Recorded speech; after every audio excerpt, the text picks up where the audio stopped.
Bonjour et bienvenue dans le deuxième épisode, les films d'horreur préférés de mes abonnés.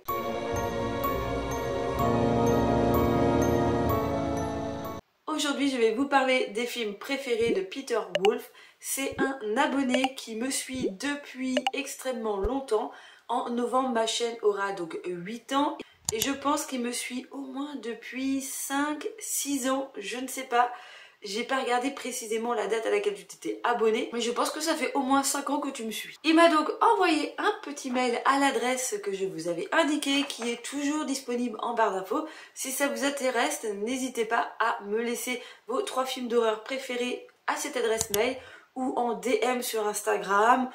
Voilà, pas en public s'il vous plaît, pour pas que les prochaines vidéos soient un petit peu spoilées. On va commencer tout de suite avec le premier film que tu m'as proposé. Alors c'est plus une série de films, car tu m'as parlé de la série Saw. C'est une série où tu m'as écrit que tu l'avais adorée, car c'est un tueur qui a une certaine morale, dans le sens où tous les participants ont une chance de survivre, et que ces victimes sont toutes des personnes qui ont fait du mal, ou qui sont, ou autres, oui c'est vrai, c'est que des personnes qui sont méchantes, entre guillemets, pour simplifier la chose.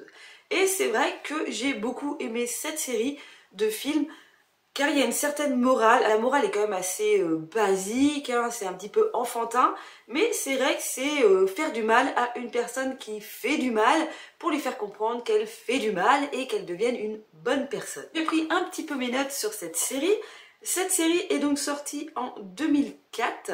Il y a actuellement 11 films. Il y a le dernier Saw 11 qui est sorti en 2024. Je ne sais pas s'il est encore sorti. Je n'ai pas vu de pub là-dessus. Alors clairement, je me souviens avoir vu le 1, le 2, le 3. Je n'ai pas regardé toute la série pour pouvoir faire cette vidéo. Je ne me suis pas infligé ça. J'ai beaucoup aimé les premiers opus de cette série. J'ai beaucoup aimé le premier. C'est vrai que j'ai bien aimé cette histoire de choix en fait que la personne doit choisir, et en règle générale le choix qu'elle doit faire pour sortir du piège dans lequel elle est coincée, et bien où elle va perdre une chose importante qui lui tient à cœur dans sa vie. En tout cas elle va énormément souffrir, peut-être être au point de presque mourir pour pouvoir finalement prendre conscience que la vie a une valeur et que c'est une chance de rester en vie. Comme je te dis, j'ai pas revisionné les 3 premiers, c'est vrai que j'ai un souvenir où c'est quand même hyper gore, où tu te demandes vraiment, tu te mets à la place de la personne, de savoir quel choix t'aurais fait. Voilà, je me souviens qu'on est quand même dans des pièges où les gens sont extrêmement coincés, où oui, où t'as vraiment... où la personne peut vraiment perdre, je sais plus c'est quoi exactement, un œil, un bras, un truc comme ça pour pouvoir s'en sortir. Je pense qu'il y a fortement une inspiration par rapport à Cube, le film que j'aime énormément, où là c'est pas forcément du choix, c'est plus de la réflexion, de savoir quelle est la porte que tu dois choisir pour arriver dans une salle où il ne se passe rien, où il n'y a pas un piège, voilà, une pièce non piégée, et je trouve que ça me fait penser à ce film-là, et en même temps, j'ai trouvé que ça me faisait beaucoup penser à la série des thrillers en livre de Hardedge. Je crois que dans celui que j'ai lu, la première scène en fait de ce thriller, c'est 2 personnes au fond d'une piscine et ils sont attachés et ils doivent choisir. Je crois qu'il y a un téléphone et ils doivent en fait répondre au téléphone. Non, il y a un flingue. Il y a un flingue et il n'y a qu'une balle, pardon. Le téléphone, je crois que c'est dans un seau. Je suis en train de me mélanger les patounettes là. Je crois que dans ce roman, il y a un flingue, il y a une seule balle, et en fait pour t'en sortir, il faut que tu tues, que l'un des deux se suicide, ou en gros qu'il n'en reste qu'un, ou tue l'autre, voilà. Et il y a tout un délire comme ça. J'avais moyennement aimé le premier opus, et voilà, je n'avais pas continué, ça ne m'avait pas inspiré plus que ça. Et c'est vrai que ça m'avait fait beaucoup penser à la série Saw. Mais c'est vrai que la série Saw, au moment où elle est sortie, ça a quand même 20 ans, j'ai vraiment bien aimé ce concept de choix. Je trouvais ça un petit peu original, ça changeait de l'ordinaire. Oui, c'est vrai que c'est une très très bonne série. J'ai beaucoup apprécié cette série quand elle est sortie. Mais malheureusement, je trouve que ça s'est un petit peu enlisé avec le temps. Et j'ai vu les 3 premiers, je suis même pas sûre en fait d'avoir été jusqu'au 5. C'est comme toutes ces séries où quand il y a beaucoup trop de films qui suivent, c'est rébarbatif, c'est redondant, et ça m'inspire plus trop quoi. Bon, bien sûr on a la petite marionnette sur son petit tricycle là qui est un petit peu flippante, ces petites vidéos où le petit personnage explique un petit peu pourquoi elle est là, en tout cas donne des petits indices à la personne. Ça aussi c'est assez sympa, il y a un petit peu comme ça de télé-réalité, on va dire, de savoir, la personne sait qu'elle est filmée, la personne sait que le tueur est en train de la regarder.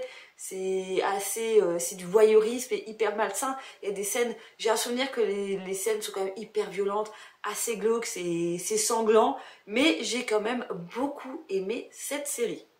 Ensuite, tu m'as parlé d'un réalisateur. Alors, j'ai remarqué dans ta sélection qu'on a vraiment quasiment les mêmes goûts au niveau des films d'horreur, parce que tu m'as parlé déjà en premier de Midsommar, et Midsommar, il est un level chez moi.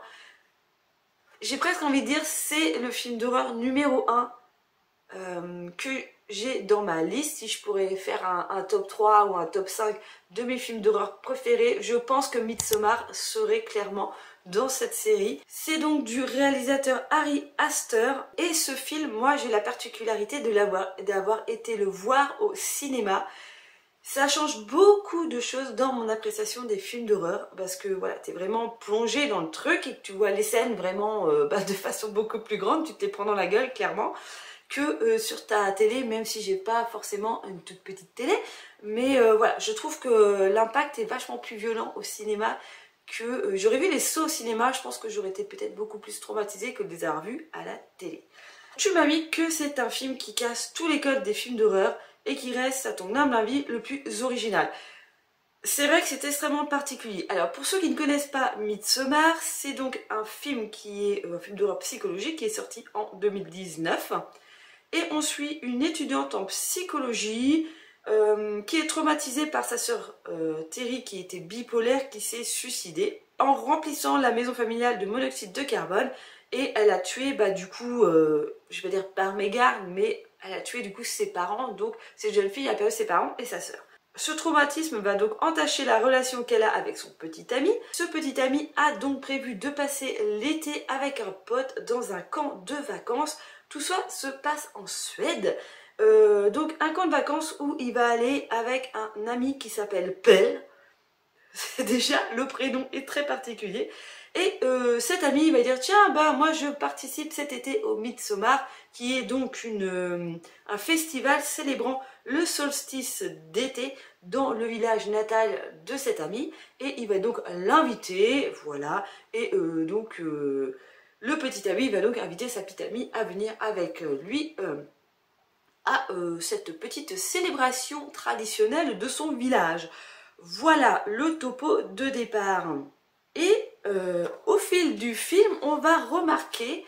Alors, ce film d'horreur est vraiment très étrange parce que, sincèrement, on va dire que sur la première partie du film, tu n'es pas dans un film d'horreur. Tu es dans un film où tu te demandes clairement où tu es tombé, dans quel village tu es tombé, c'est quoi ces traditions un petit peu cheloues, on danse avec des fleurs, tout ça, c'est un peu ambiance sectaire, voilà, je cherchais le terme, parce qu'ils sont tous habillés pareil, je crois qu'ils sont tous en blanc, avec leurs petites fleurs sur la tête, il y a quasiment que des filles, ça a l'air vraiment très peace and love, tout ça, ça a l'air très particulier, puis ils savent qu'il va se passer des événements que tout le monde attend, tout ça. Voilà, c'est vraiment une ambiance festival de solstice d'été, voilà, très, comme je vous dis, très sectaire. Et ils vont s'y intégrer sans trop se poser de questions, même s'il y a des moments où il se passe des choses un petit peu étranges, mais on leur fait comprendre, ah oui, c'est la tradition, c'est comme ça qu'on fête notre petit solstice, c'est que voilà, c'est un ensemble de traditions, de vieilles cultures, de rituels, voilà, chercher le terme. On est vraiment dans des rites comme ça, donc un peu comme si tu allais en vacances dans un autre pays et que tu te retrouvais à participer à une fête culturelle, une fête locale, et du coup ouais, t'acceptes ce qui se passe, et puis petit à petit tu vois que ça... Il y a un engrenage qui se fait, c'est de pire en pire, en pire, en pire, à une scène qui est immonde. Je voudrais, pour ceux qui n'ont pas vu le film, je ne voudrais pas vous spoiler, mais pour l'avoir vu au cinéma, cette scène m'a totalement traumatisée. Enfin, en tout cas, m'a marqué. Traumatisée, on va peut-être pas aller jusque là, c'est peut-être un petit peu violent comme terme, mais en tout cas, cette scène m'a royalement marquée parce que ce réalisateur, te fait des films extrêmement psychologiques où tu rentres comme ça dans l'horreur sans t'en rendre compte et parce que t'es bercé un peu dans le truc, tu vois, t'es mis dans l'ambiance et d'un seul coup c'est la grosse claque dans ta gueule avec des plans méga gore. D'un coup comme ça, t'as rien demandé et d'un coup on te fout un plan super gore à la gueule et c'est un génie. Je sais pas, c'est pas le gore des années 80, c'est pas un enchaînement de coups de couteau, machin, vraiment le truc méga gore, c'est d'une violence à des moments où tu ne t'y attends pas forcément, même si tu dis non, ça va pas se passer comme ça, et bah des fois si, clairement. Et ouais, ce film est vraiment dans le syndrome de la secte, du rituel. Je sais pas trop, parce que j'ai juste imprimé ma page sur Wikipédia, la première page pour avoir les dates. Ouais, ils mettent ça dans du folk horreur. Secte, rituel, gore, what the fuck. Euh, c'est sectaire, j'adore ce film. Je l'ai trouvé extrêmement bien. J'ai pas envie de vous dire des éléments du film parce qu'il faut clairement y aller comme ça sans savoir de quoi ça parle et se laisser porter par le film parce que je trouve que ouais, c'est méga flippant, dégueulasse. Voilà, je n'en dirai pas plus pour ce film. Je pense que toi, Peter, tu dois comprendre de quoi je parle. J'ai découvert ce réalisateur par ce film et ouais, je suis vraiment tombée en admiration par ce qu'il fait. Ensuite, tu m'as mis un autre film du même réalisateur, c'est-à-dire Heredity. Ce film-là est sorti avant Midsommar. Il est sorti en 2018, donc un an avant. Alors celui-ci est plutôt classé dans de l'horreur familiale. On est ici dans une horreur aussi psychologique. Alors Heredity, c'est le premier long métrage de ce réalisateur. Et waouh, c'est pareil, tu te prends des claques dans la gueule. La mise en scène est magnifique, la couleur du film est magnifique, la photographie du film est magnifique, un peu comme Midsommar. J'aime beaucoup déjà je vais beaucoup de faire comparaison entre les deux films. Ces deux films ont une colorimétrie extrêmement jolie, c'est doux à l'œil. Ça te met dans l'ambiance déjà visuellement. Là, on est au cœur d'une famille qui habite dans une forêt. Annie, la mère, est une maquettiste. Elle fait des maquettes hyper réalistes, donc sur commande. Elle vit avec son mari Steve qui était psychiatre et il y a 2 enfants. Peter qui a 16 ans et Charlie qui a 13 ans. Ce film commence par le décès de la grand-mère et la mère de famille réalise qu'il y a extrêmement beaucoup de monde à l'enterrement de sa maman. Beaucoup de monde qu'elle ne connaît pas et elle trouve ça un petit peu étrange. Tous les personnages sont un petit peu étranges. La mère est bizarre avec ses maquettes. Le père psychologue, lui, je trouve qu'il est assez normal. Le fiston est assez normal, mais il essaie d'avoir une vie normale, mais il est perturbé un petit peu par sa petite sœur qui a pas l'air, t'as l'air d'avoir une déficience mentale. Sa petite sœur, Charlie, est allergique aux arachides. Toutes les femmes de cette famille ont une particularité, cette hérédité, on va dire, qui est assez étrange. Voilà, ce film est barré sur différents niveaux. Donc comme je vous dis, au début on se pose beaucoup de questions sur le relationnel de cette grand-mère qui décède, le relationnel de cette mère qui va en réunion pour parler de ce décès, voilà les réunions un peu comme les alcooliques anonymes là, des réunions tu peux parler avec d'autres personnes qui ont les mêmes problèmes, qui ont aussi eu des décès, je sais pas comment on appelle ça, c'est des réunions voilà, où tu peux parler avec d'autres personnes et du coup ça te permet de te libérer. Voilà, elle va rencontrer quelqu'un là-bas qui communique avec les morts. Il y a plein de choses comme ça part vraiment dans tous les sens ce film. Il va se passer des choses totalement horribles, dégueulasses, comme ça. Alors comme Midsommar, hein, ça te prend pouf comme ça, hop, tu te le prends dans la gueule. Ouais, c'est d'une violence. Alors c'est pas de la violence gratuite, j'allais dire gratuite, non. Au moment où ça se passe, c'est presque gratuit. Mais il y a une certaine violence qui est psychologique, physique, familiale, un petit peu surnaturelle quand même dans ce film. c'est un mélange en fait, il y a un mélange, mais un mélange extrêmement subtil qui rend ce film extrêmement intéressant et extrêmement angoissant. Et c'est de l'horreur psychologique quoi. Et j'ai beaucoup apprécié ce film. Quoi dire de plus comme ça sans rentrer dans les détails? Eh ben pas grand chose parce que c'est pareil que Midsommar. Je pense qu'il faut vraiment que vous voyez ces deux films. Alors Heredity, je m'en souvenais plus. J'ai dû le regarder et quand j'ai vu le début du film, parce que les maquettes quand même de la mère fait des maquettes, mais ce qu'il faut dire, comme je vous disais, elle fait des maquettes sur commande, mais dès le début du film, tu remarques qu'elle fait aussi des scènes de sa vie personnelle et c'est extrêmement glauque. Ces petites maquettes où elle fait sa mère, voilà, sa mère vieille, presque sur son petit lit d'hôpital, ou des scènes de vie en fait qu'elle se rappelle. Elle fait comme ça des moments de sa vie qui est déjà assez particulier en maquette et c'est extrêmement bizarre. L'ambiance du film est extrêmement glauque, c'est un glauque global quoi. Et voilà, il y a vraiment beaucoup de choses à dire sur ce film, mais sans rentrer dans les détails parce que sinon bah, ça n'a plus d'intérêt de regarder ce film. C'est assez compliqué, mais franchement je vous le conseille. Si vous aimez les films d'horreur psychologiques, où vraiment on vous met dans une ambiance malsaine à souhait, allez-y, foncez dedans. Si vous aimez les films où il y a vraiment que du sang, non ça va pas vous plaire. Mais là, ouais, dans celui-là, on est dans une horreur psychologique, familiale, et puis t'arrives sur... alors ce que j'appelle du surnaturel, c'est parce qu'il y a justement cette histoire un petit peu de spiritisme. Donc, dit spiritisme, dit esprit, dit peut-être présence d'un esprit, des choses comme ça. Voilà, je ne voudrais pas trop rentrer dans le film parce que sinon... Mais clairement, ce réalisateur, je pense qu'il faut même pas avoir lu le script du film. Il faut y aller, il faut foncer dedans et comme ça on se prend vraiment une belle claque. Et c'est ça qui fait que j'ai adoré ces films. Si je devais faire un petit classement de tes films préférés qui sont clairement dans ma liste de films préférés à différents niveaux, parce que c'est vrai que tu peux pas comparer... Alors Heredity, Midsommar, tu peux les mettre ensemble, tu peux les comparer, mais clairement Saw est à part. Alors là, ça va pas être compliqué pour que je fasse un petit classement entre tes 3 films préférés.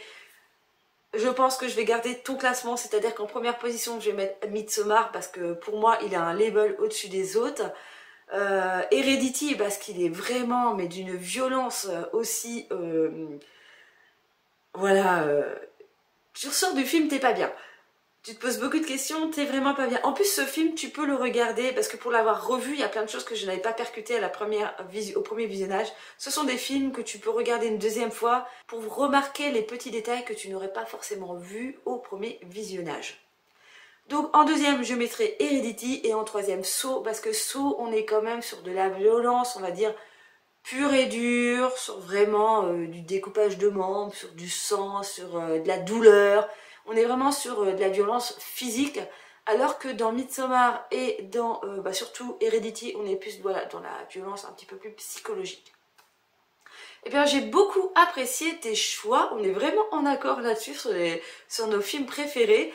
J'ai été ravie de connaître du coup tes films préférés. Je te remercie énormément d'avoir participé à ce concept de vidéo. Si vous aussi vous êtes intéressé pour que je parle aussi de vos films préférés et que je les visionne si je ne les ai pas déjà vus, eh bien n'hésitez pas à m'envoyer un mail, comme je vous ai dit, sur Instagram aussi un DM.